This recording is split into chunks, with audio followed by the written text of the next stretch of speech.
अगर हमें प्यार चाहिए तो क्या करना पड़ेगा?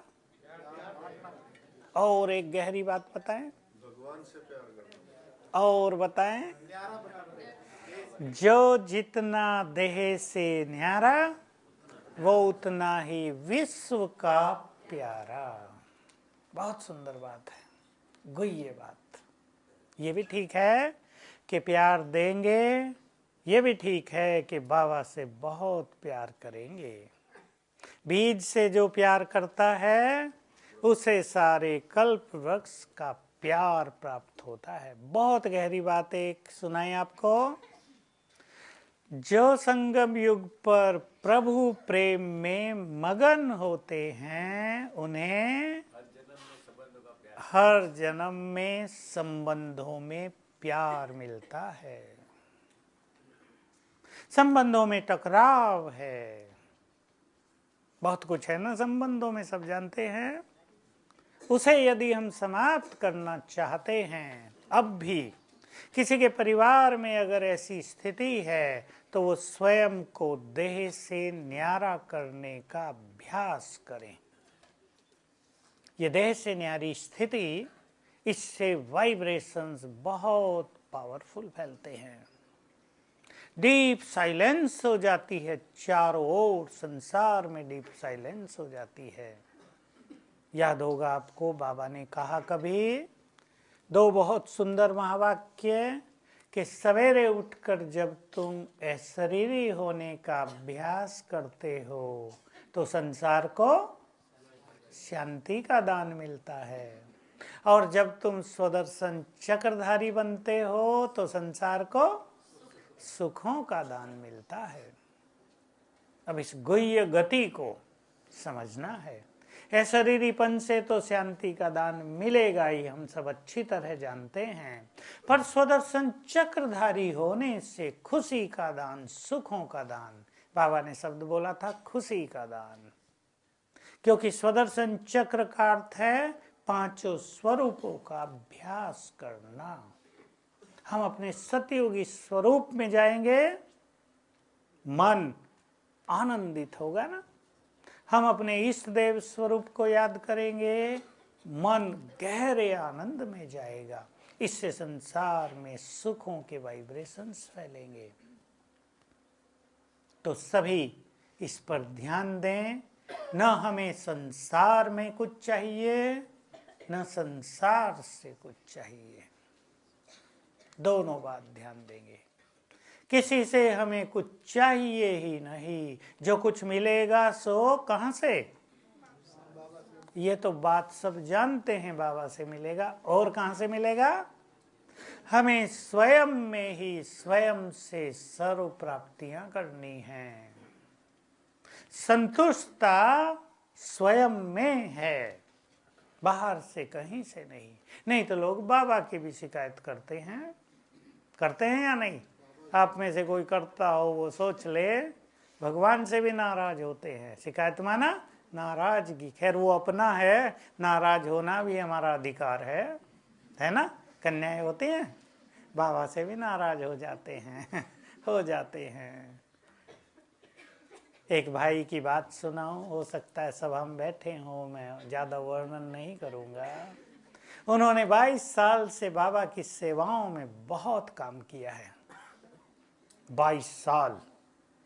लेकिन अब कुछ ऐसी घटनाएं हो गई कि उनके सारे लौकिक परिवार पर कई कष्ट आए, और उन कष्टों में इन्हें बहुत कष्ट हो गया, और इनको शिकायत हो गई भगवान से कि बाबा मदद नहीं करता, हमने कितना किया तुम्हारे लिए, तुमने ये भी ले लिया हमारा। ये शिकायतें आने वाले समय में बहुत होंगी। सब लोग भगवान को ही गाली देते हैं ना। बाबा की बात आपने सुनी हो, ब्रह्मा बाबा जी जब ब्रह्मा नहीं थे सुनी है प्रभा बहन? तो बाबा के भतीजी के पति की मृत्यु हो गई थी, तो बाबा ने भगवान को बहुत गाली दी थी सुनाते थे बाबा कभी कभी। तब तो हंसते थे कि हम लोग भी कैसे थे किसी की भी मृत्यु पर और किसी पे तो वश चलता नहीं, तो भगवान से नाराजगी जाहिर करते हैं कि तुमने ये क्यों किया। ये तो पता नहीं कि उसने नहीं किया। मृत्यु तो कर्म बंधन के अनुसार, कर्मों के खाते के अनुसार निश्चित होती है। इसमें भगवान का कोई रोल नहीं होता है। वो तो इतनी मदद कर सकता है कि कोई उसकी याद में हो तो मृत्यु में उसे सहजता हो जाए। तो हम सभी इस संपूर्ण संगठन में त्याग और वैराग्य की भावना को बढ़ाते हुए ये लहर फैलाएंगे। कौन कौन फैलाएंगे? पहले शांतिवन वाले धीरे, जो हाथ उठा रहे वो धीरे फैलाएंगे। ठीक है, ठीक है। इसमें दिखाई दे त्याग और वैराग्य। अपने लिए कुछ नहीं, हम तृप्त हैं। और ये जो स्थूल साधन हैं वो हमें तृप्त करेंगे भी कहाँ? करेंगे क्या? सच तो यही है कि इन सब साधनों से असंतोष बढ़ता है, इच्छाएं प्रबल होती हैं या कम होती हैं? प्रबल होती हैं। किसी आचार्य ने कह दिया था ना, इच्छाओं की पूर्ति कर लो तो इच्छाएं तृप्त हो जाएंगी। उस आचार्य को हम समझते हैं अनुभव बहुत कम थे। इच्छाओं के त्याग से तृप्ति होगी, इच्छाओं का भोग करने से वो बढ़ती जाएगी।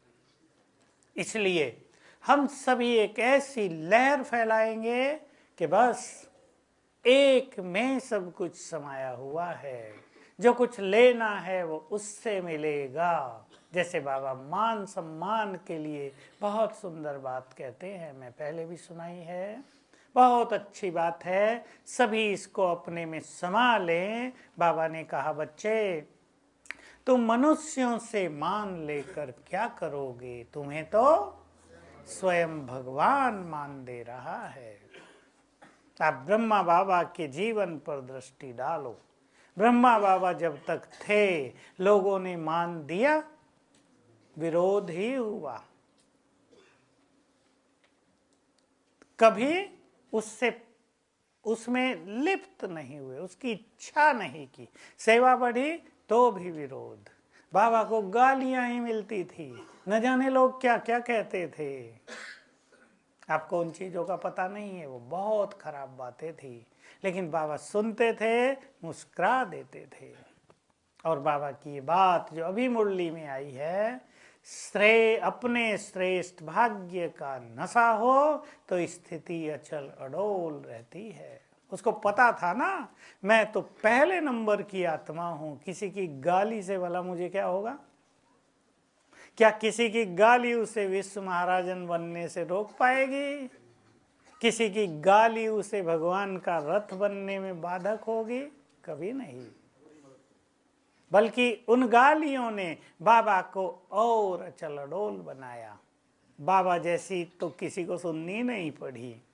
जब बाबा की सेवाएं शुरू हुई और विरोध हुआ भारत में, नॉर्थ इंडिया में विशेष रूप से, दिल्ली में, पंजाब, अमृतसर, अम्बाला, सहारनपुर, मेरठ, ये सब प्रसिद्ध गढ़ थे हापुड़ विरोध के। और वो लोग बाबा के लिए किताबें छपा के बांटते थे और अति खराब बातें लिखते थे। लेकिन बाबा आजकल लिखे तो लोग कह देंगे इस पे केस करो मानहानि का, जल्दी कर दो। लेकिन बाबा कहता नहीं, ये सब मेरे बच्चे हैं ना। बाबा का उत्तर होता था, बाप अपने बच्चों पे थोड़ा ही केस करता है, आजकल भले ही कर देते हो कोई, ये तो कलयुग का अंत है। तो बाबा की ऐसी स्थिति कि मान तो तुम्हें भगवान दे रहा है, मनुष्यों से मान लेकर क्या करोगे? और ये कामना मनुष्य को बहुत निर्बल कर देती है, कमजोर कर देती है। इसलिए हमें किसी से कुछ नहीं चाहिए। बाबा की तरह हम भी संपूर्ण बनने की धुन लगाएं। ममा के जाने के बाद बाबा ने जो धुन लगाई थी उसका एक विजन हम अपने अंदर बनाएं, उसका चित्र बनाएं। इन चीज़ों का वर्णन नहीं है ना कहीं, आजकल सुनाने वाले भी नहीं रहे, दादियाँ भी गिनी चुनी रह गई और वो चीज़ें आजकल चर्चित नहीं हैं। लेकिन जब बाबा व्यक्त हुए तब वो सब बहुत चर्चाओं में थी कि बाबा कैसे बिल्कुल वैराग्य में रहता था, जैसे यहाँ है ही नहीं उपराम। जो बाबा कहते थे, बाबा इस देह में ऐसे रहते हैं जैसे इस देह में है ही नहीं, इस संसार में ऐसे विचरण करते हैं मानो यो संसार है ही नहीं। ये बाबा के अनुभव हो गए थे, एकदम बेहद की वृत्ति। जो बाबा मुरलियों में कहते हैं वो ब्रह्मा बाबा का अनुभव था कि बाबा इस संसार को देखते हैं तो हमेशा विचार चलता है ये संसार अब नहीं रहेगा, हमें वापस घर चलना है, जाने की बिल्कुल प्रैक्टिकल फीलिंग। तब वो आत्मा इतनी महान बन गई कि आज ऊपर बैठकर विश्व का कल्याण कर रहे हैं। नीचे जब कोई भी होता है, चाहे वो कितना भी बड़ा योगी हो, ब्रह्मा बाबा से बड़ा योगी तो होता ही नहीं कोई, लेकिन सीमाएं हैं ना मनुष्य की, लिमिटेशंस हैं। और जब आत्मा संपूर्ण बन के ऊपर चली गई, अनलिमिटेड हो गए, वहां से सब कुछ ये संसार साफ साफ दिखाई देता है। कौन क्या कर रहा है, किसको कहाँ मदद चाहिए, किसको सकाश चाहिए, स्पष्ट दिखाई देता है। और वहां से ये काम भी बिल्कुल सहज होता है।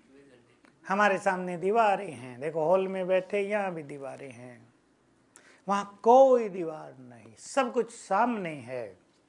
ऐसी महान सेवा के निमित्त जो आत्मा बन गई उसने बहुत बड़ी तपस्या की है, यहाँ का सब कुछ त्याग कर दिया तो सब कुछ प्राप्त हो गया। सब कुछ त्याग करें, सब कुछ मिले, कुछ पकड़े रखेंगे उतना ही कम मिलेगा। जैसे बाबा ने कहा, जो बच्चे सच्चे दिल से कहते हैं मेरा सब कुछ तेरा, तो बाबा क्या कहता है ऊपर से, मेरा सब कुछ तेरा। मुझे दो बातें और याद आ रही हैं बहुत सुंदर। सभी समर्पणता की सूक्ष्मता पर ध्यान दें और इस महावाक्य पर गौर करेंगे जरा। जब तुम संपूर्ण समर्पित हो जाते हो तो संपूर्ण बन जाते हो। दूसरा महावाक्य, जब तुम मुझे संपूर्ण रूप से जान जाओगे तो संपूर्ण बन जाओगे। अगर हम उसको सब कुछ समर्पित करके भी बेफिक्र नहीं बनते, चिंता मुक्त नहीं बनते, तो हमें क्या समझना है, हमने उसे जाना नहीं है। हमें पता नहीं कि वो समर्थ है, सर्वशक्तिवान है, उसे हमने कुछ दे दिया मुक्त, वो सब संभालेगा। हमें उस पर विश्वास भी नहीं और हम उसकी शक्तियों को जानते भी नहीं हैं, उसे भी नहीं जानते हैं। इसलिए हम इस बात से परख करें कि जितने हम निश्चिंत हैं उतने ही हम उसे जान रहे हैं। जितने हम उसे जानेंगे उतने ही बेफिक्र बनते जाएंगे। सब इस पर बहुत ध्यान देंगे तो संपूर्ण समर्पणता की गहराई पर ध्यान दें। क्या क्या समर्पित करें जो संपूर्णता आ जाए। केवल धन को समर्पित करने की बात नहीं है। धन देने वाले तो क्या होगा, समय थोड़ा सा आगे खिसकने दो। भगवान के महावाक्य हैं, सारे संसार की धन संपत्ति तुम्हारे चरणों में आने वाली है। हमारे लिए भी धन संपत्ति का महत्व नहीं रहेगा, उसे करेंगे भी क्या। ऐसी स्थिति होगी कि मनुष्य केवल उसमें ही तृप्त होगा कि उसे भोजन मिले, पानी मिले, रहने को मिले, पहनने को मिले, बस रोटी कपड़ा और मकान, बाकी किसी चीज की जरूरत ही नहीं पड़ेगी। तो किस में समर्पण करना है? पहली बात मन और बुद्धि को। सबसे गहरी बात है बुद्धि की समर्पणता, और दूसरी गहरी बात है मन की समर्पणता। मेरा हर संकल्प ऐसा हो जिसका भोग भगवान को लगाया जा सके। सब इस पे काम करेंगे। मेरा हर संकल्प ऐसा हो जो बाबा को प्रिय हो, जिसे बाबा स्वीकार करता हो। समर्पणता माना वो स्वीकार करता हो।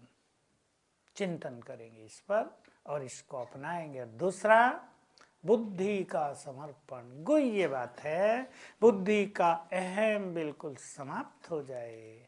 मैं तो ये समझता हूँ, पता नहीं बाबा ये क्यों कह रहे हैं। ये नहीं, जो भगवान ने कहा वही संपूर्ण सत्य, उसमें कुछ सोचने की बात ही नहीं, उसके लिए तर्कों की बात ही नहीं। देखो बहुत लोग मेरे पास आते रहते हैं, आपके पास भी आते होंगे।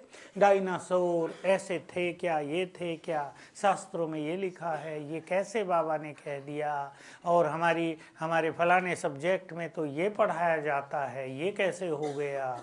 मैं उन्हें एक ही बात कहता हूँ, तुम्हारे सारे सब्जेक्ट क्या हैं? रिसर्च है मनुष्यों की। इतिहास एक रिसर्च है, और रिसर्च कभी परफेक्ट नहीं होती। मैं इतिहास की कई बातें लोगों को बताता हूँ, जिससे पता चलता है कि इतिहास एक खोज के आधार पर लिखी गई बातें हैं। इनकम्प्लीट चीज से परफेक्ट चीज को सिद्ध नहीं किया जाता। समझ रहे हैं ना ये बात? परफेक्ट चीज से बाकी चीजों को सिद्ध किया जाएगा। गॉड इज ट्रुथ, फाइनल सत्य उसके पास है। जो उसने कहा उसके आधार पे हम देखेंगे बाकी चीजें सत्य हैं या नहीं।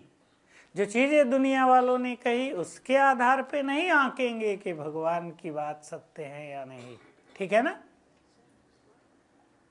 संपूर्ण सत्य केवल एक के पास है, उससे ही बाकी सत्यों को सिद्ध किया जाएगा, उनको परखा जाएगा।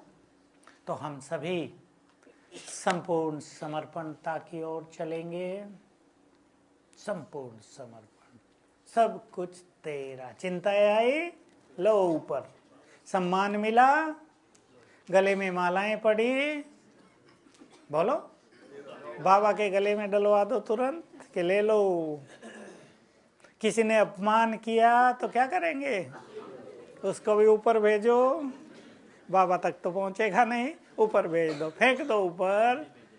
लाभ हानि सुख दुख सब में समर्पण भाव अपनाएंगे तो सचमुच हम संपूर्णता के समीप पहुंचते जाएंगे। तो अपने जीवन में ज्ञान का प्रकाश भी बढ़ाएंगे, धारणाओं की शक्ति भी बढ़ाएंगे, और सेवाओं में, देखो कल की बात मुझे बाबा की याद आ रही है बार बार। 16,000 में से पहले 2-3 हजार मणकों के 3 सब्जेक्ट हैं 50-50, और एक सब्जेक्ट है 25, अर्थात ना के बराबर। बाबा ने 25 माना तो फेल हो गए ना के बराबर। कौन सा सब्जेक्ट? योग। देखो पहले 2-3 हजार मन के ज्ञान धारणा और सेवा में 50-50, 100 नहीं कहा, और योग के सब्जेक्ट में 20 कभी लगा कभी नहीं लगा। सेवा के सब्जेक्ट में बहुत सेवा करने वालों के भी 50 मार्क्स। क्यों? सेवाएं निष्काम भाव से नहीं होती, सेवाओं का फल तुरंत स्वीकार कर लिया जाता है, सेवाओं में संघर्ष रहता है, सेवाओं में दूसरे को आगे चांस न देके खुद ही करते रहते हैं। बाबा ने कभी कहा था, पहला दिल्ली में बड़ा प्रोग्राम हुआ तो कहा सेवाओं को प्रसाद की तरह बांट दो। जो बड़े निमित्त थे उनको कहा था सबको सेवाओं का प्रसाद बांटो, तो सबको लगे हमारा काम है, तभी तो संगठन में बल आएगा ना। सब एक उमंग उत्साह से सेवाओं को सफल करने में लग जाएंगे। तो जो ऐसा नहीं करते उनके मार्क्स 50 दिए बाबा ने। ये भी ज्यादा दे दिए मुझे तो लगा। याद होगा आपको, पीछे बाबा ने कह दिया था, चाहे आप रात दिन सेवा करो, अगर निमित्त भाव, निर्माण भाव, निर्मल वाणी नहीं, तो केवल 5% ही जमा होता है। 50 से 5 जीरो हटा दी। तो सभी बहुत अच्छी धुन लगाएंगे लगाएंगे ना मेरे सहित। मैं भी कल परसों से याद कर रहा हूँ, मैं इस धुन का अनुभव कर चुका हूँ 69 में ही। ये धुन सचमुच बहुत सुंदर होती है, जो सभी व्यर्थ से हमें मुक्त कर देती है। तो चलें अब संपूर्ण स्वरूप का अभ्यास करेंगे। बिल्कुल इस स्वमान में बैठेंगे। मैं संपूर्ण स्वरूप में स्थित हुआ फरिश्ता हूँ, और बस जैसे बुद्धि ऊपर लग गई, बाबा के सिवाय हमें कुछ भी दिखाई न दे। लाल लाइट कर दें भाई, लाइट वाले तो आ गए ना, लाल लाइट कर दें। चलें अब 3 मिनट 5 मिनट जब तक गीत बजे।